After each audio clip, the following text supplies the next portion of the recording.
Study with mind के current affair session में आपका स्वागत है। ये current affair SSC, banking, railway, state PCS, CDS, CAPF, NDA और अदर कॉम्पिटिटिव एग्जाम आदि में सहायक होंगे।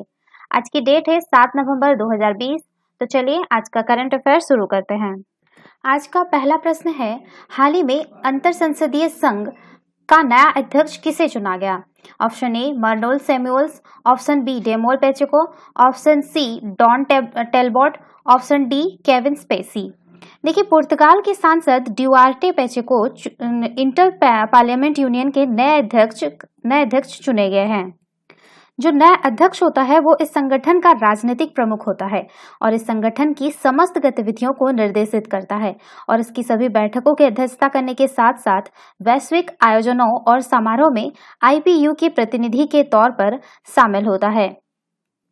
आईपीयू अध्यक्ष के चुनाव के लिए चुनाव प्रक्रिया दूरस्थ इलेक्ट्रॉनिक गुप्त मतदान के माध्यम से हुई, जिसमें वोट डालने के लिए 24 आवर्स का 24 आवर्स की समय सीमा, यानी जो समय सीमा वीटो से निर्धारित थी। इस चुनाव के दौरान स्विट्जरलैंड के लॉरेंस फेहलमैन राइले और उरुग्वे के ब्रिटिश अर्गीमन को भी सर्वसम्मति से आईपीयू की कार्यकारी समिति के लिए चुना गया है।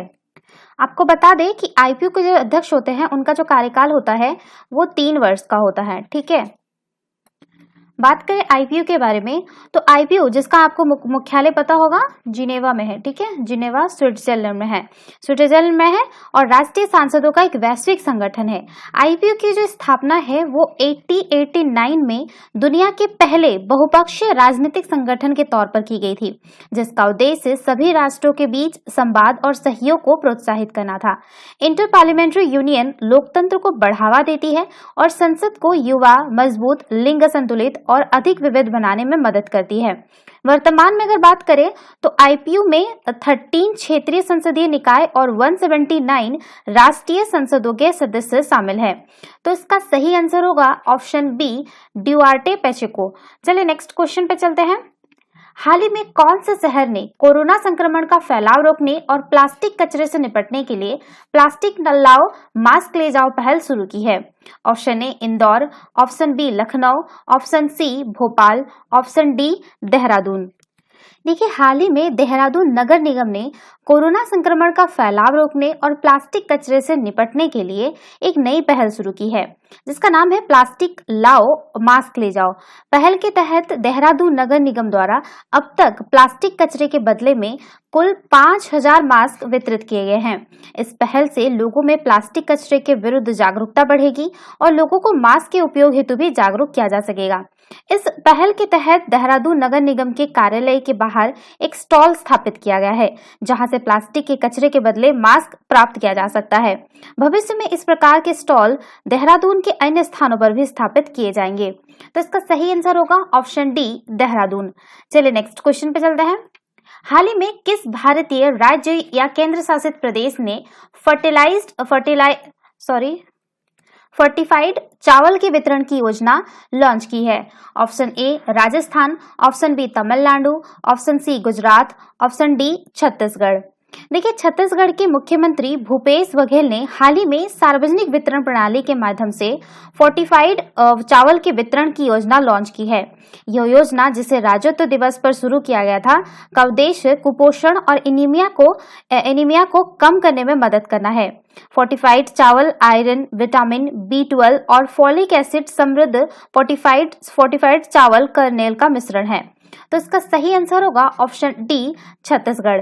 चलिए नेक्स्ट क्वेश्चन पे चलते हैं। हाल ही में पद्म पुरस्कार से सम्मानित वायलिन वादक का 92 वर्ष की उम्र में निधन हो गया। उनका नाम क्या था? Option A TN Krishnan, option B Sonal Mansingh, option C Ambu Subramaniam, option D कला रामनाथ। देखिए, वायलिन वादक और पद्म पुरस्कार से सम्मानित TN कृष्णन का 2 नवंबर 2020 को चेन्नई में निधन हो गया है। वे 92 वर्ष के थे। वे पद्म भूषण और पद्म विभूषण सहित कई पुरस्कारों से सम्मानित हो चुके थे। कृष्णन बचपन से ही विलक्षण प्रतिभा के धनी थे। TN कृष्णन का जन्म साल 1928 में केरल के त्रिपुनितुरा में हुआ था। उनके पिता का नाम A नारायण अय्यर और मां अमिनी अम्माल थी। तो इसका सही आंसर होगा ऑप्शन ए, TN कृष्णन। चलिए नेक्स्ट क्वेश्चन पर चलते हैं। हाल ही में इंडिया इंटरनेशनल फिल्म फेस्टिवल में लाइफ टाइम अचीवमेंट अवार्ड 2020 से किसे सम्मानित किया गया है? Option A Ajay Devgn, option B Salman Khan, option C Om Puri, option D Anupam Kher. देखिए, इंडिया इंटरनेशनल फिल्म फेस्टिवल 2020 के पुरस्कारों की घोषणा हाल ही में की गई थी। यह पुरस्कार वितरण समारोह अमेरिका की बॉस्टन में आयोजित किया जाता है, लेकिन कोरोना वायरस महामारी की वजह से इस बार का जो आयोजन है वो वर्चुअल किया गया है। इस समारोह में 15 भाषाओं की 110 से ज्यादा फिल्मों को प्रदर्शित किया गया है। IIFFB पुरस्कार समारोह में हिंदी सिनेमा के दिग्गज अभिनेता ओम पुरी को लाइफ टाइम अचीवमेंट पुरस्कार से सम्मानित किया गया। ओम पुरी का जो है आपको पता होगा निधन जो है 2016 में हो चुका था। यह पुरस्कार उनकी पत्नी नंदिता पुरी को सौंपा गया। समारोह में भारतीय शेफ विकास खन्ना को प्राइड ऑफ इंडिया अवार्ड से सम्मानित किया गया। सर्वश्रेष्ठ फीचर पुरस्कार का पुरस्कार मलयालम फिल्म कांति को दिया गया। तो इसका सही आंसर होगा ऑप्शन सी ओम पुरी। चलिए नेक्स्ट क्वेश्चन पर चलते हैं। हाल ही में किस IIT संस्थान ने कोविड-19 वायरस के बारे में जागरूकता पैदा करने के लिए IITM कोविड गेम विकसित किया है? Option A IIT Madras, option B IIT Delhi, option C IIT Kharagpur, option D IIT Kanpur.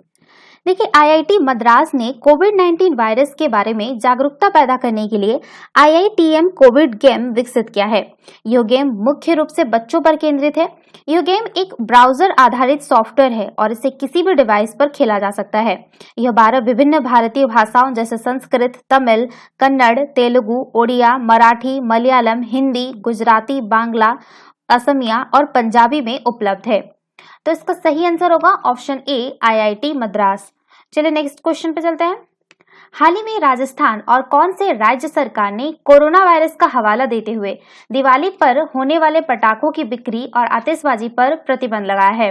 Option A Bihar, option A Bihar, option B Jharkhand, option C Orissa, option C Karnataka, option D Orissa. देखिए, राजस्थान और उड़ीसा की राज्य सरकारों ने कोरोना वायरस का हवाला देते हुए दिवाली पर होने वाली पटाखों की बिक्री और आतिशबाजी पर प्रतिबंध लगाया है। राजस्थान पटाखे बेचने वाले दुकानदार पर 10,000 रुपए और पटाखों का उपयोग करने का या अनुमति देने वाले व्यक्ति को 2,000 रुपए का जुर्माना लगेगा। उड़ीसा सरकार ने भी कोविड-19 महामारी की स्थिति और पटाखों से पड़ने वाले हानिकारक प्रभावों का हवाला देते हुए 10 नवंबर से 30 नवंबर 2020 तक पटाखों की बिक्री और इस्तेमाल पर रोक लगाई है। सरकार की तरफ से लगाए गए पटाखों की बिक्री और उपयोग पर प्रतिबंध का उल्लंघन करने वाले व्यक्ति के खिलाफ आपदा प्रबंधन अधिनियम 2005 और अन्य संबंधित कानूनों के प्रावधानों के अनुसार कार्रवाई की जाएगी। तो इसका सही आंसर होगा ऑप्शन डी। ध्यान रखिएगा, उड़ीसा और राजस्थान दोनों ने लगाया है, ठीक है। तो इसका सही आंसर होगा ऑप्शन डी। चलिए नेक्स्ट क्वेश्चन पे चलते हैं। हाल ही में मुंबई पोर्ट ट्रस्ट का नया अध्यक्ष किसे चुना गया? Option A Rahul Sachdeva, option B Kamal Agarwal, option C Rajeev Jalota, option D Nitin Jalota. देखिए, भारतीय प्रशासनिक सेवा अधिकारी राजीव जलोटा को मुंबई पोर्ट ट्रस्ट का नया अध्यक्ष नियुक्त किया गया है। इस संबंध में केंद्रीय मंत्रिमंडल की नियुक्ति समिति द्वारा केंद्रीय प्रतिनियुक्त के लिए आदेश जारी कर दिया गया है। इसके पूर्व अध्यक्ष संजय भाटिया के 31 जुलाई को सेवानिवृत्त होने और महाराष्ट्र के लोकायुक्त के रूप में नियुक्त किए जाने के बाद MBPT अध्यक्ष का पद खाली पड़ा था। तो इसके बाद जो है ये आपका राजीव जलोटा को इसका पदभार संभाला गया है। राजीव जलोटा द्वारा ये जो अध्यक्ष का पद संभाला गया है। तो इसका सही आंसर होगा ऑप्शन सी राजीव जलोटा। चलिए नेक्स्ट क्वेश्चन पे चलते हैं। हाल ही में किस देश ने गिलगिट बाल्टिस्तान को प्रांतीय दर्जा देने के पाकिस्तान के फैसले को खारिज कर दिया है? Option A Nepal, option B चीन, option C Bangladesh, option D Bharat. देखिए, भारत ने पाकिस्तान के प्रधानमंत्री इमरान खान के गिलगिट पाकिस्तान को अंतरिम प्रांत का दर्जा देने का घोषणा किए जाने का विरोध किया है। पाकिस्तान सरकार ने 1 नवंबर 2020 को गिलगिट बाल्टिस्तान को अस्थायी प्रांत का दर्जा देने का घोषणा किया था। भारत ने इस पर कड़ी आपत्ति जताई है। गिलगिट बाल्टिस्तान जम्मू कश्मीर के उत्तर पश्चिम में स्थित अत्यधिक ऊंचाई वाला एक पहाड़ी क्षेत्र है। यह क्षेत्र जम्मू और कश्मीर की पूर्ववर्ती रियासत का एक हिस्सा था, किंतु साल 1947 में कश्मीर पर पाकिस्तानी सेना के आक्रमण के बाद से यह क्षेत्र पाकिस्तान के नियंत्रण में है। तो इसका सही आंसर होगा ऑप्शन डी भारत। चलिए नेक्स्ट क्वेश्चन पे चलते हैं। प्रकृति संरक्षण हेतु विश्व वन्यजीव कोष यानी world wide fund for nature WWF की एक हालिया रिपोर्ट के अनुसार विश्व के 100 शहरों के सामने वर्ष 2050 तक गंभीर जल संकट की समस्या का संकट उत्पन्न हो जाएगा। जिसमें भारत के कितने शहर सम्मिलित है? Option A 15, option B 25, option C 20, option D 30। देखिए, प्रकृति संरक्षण हेतु विश्व वन्यजीव कोष की एक हालिया रिपोर्ट के अनुसार विश्व के 100 शहरों के सामने वर्ष 2050 तक गंभीर जल संकट की समस्या का संकट उत्पन्न हो जाएगा, जिसमें भारत के 30 शहर सम्मिलित है। इसमें जो आपका देखा, अगर बात करें प्रमुख शहरों के बारे में, तो वैश्विक केंद्र के हिसाब से Beijing, Jakarta, Johannesburg, Istanbul, Hong Kong, मक्का और रियो डी जेनेरो आदि हैं।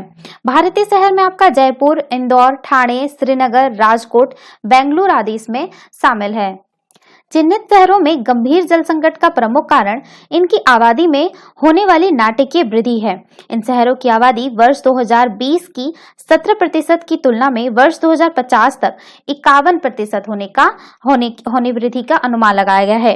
इन शहरों में प्रकृति आधारित समाधानों के अधिक निवेश किए जाने, जल संकट को कम करने हेतु नदी घाटियों, वाटरशेड और वेटलैंड्स के स्वास्थ्य पर ध्यान देने की आवश्यकता है। इन पहलों का प्रबंधन करने के लिए निजी क्षेत्र के साथ मिलकर निवेश करने, जोखिम कम करने और लाभ प्राप्त करने तथा सतत आर्थिक विकास को बढ़ावा देने के लिए एक सार्वजनिक वित्त पूल को गठित करने की आवश्यकता है। शहरों को इन हालतों तक पहुंचने से बचने के हेतु ग्रीन हाउस गैस उत्सर्जन को कम करने के लिए वैश्विक प्रयासों का अधिकतम समर्थन करने की आवश्यकता है। तो इसका सही आंसर होगा ऑप्शन डी 30। तो ये थे आज के करंट अफेयर। वीडियो पसंद आए तो लाइक, शेयर और कमेंट करना ना भूलें। साथ ही साथ चैनल को सब्सक्राइब करना ना भूलें। Thanks for watching. Have a nice day. Take care.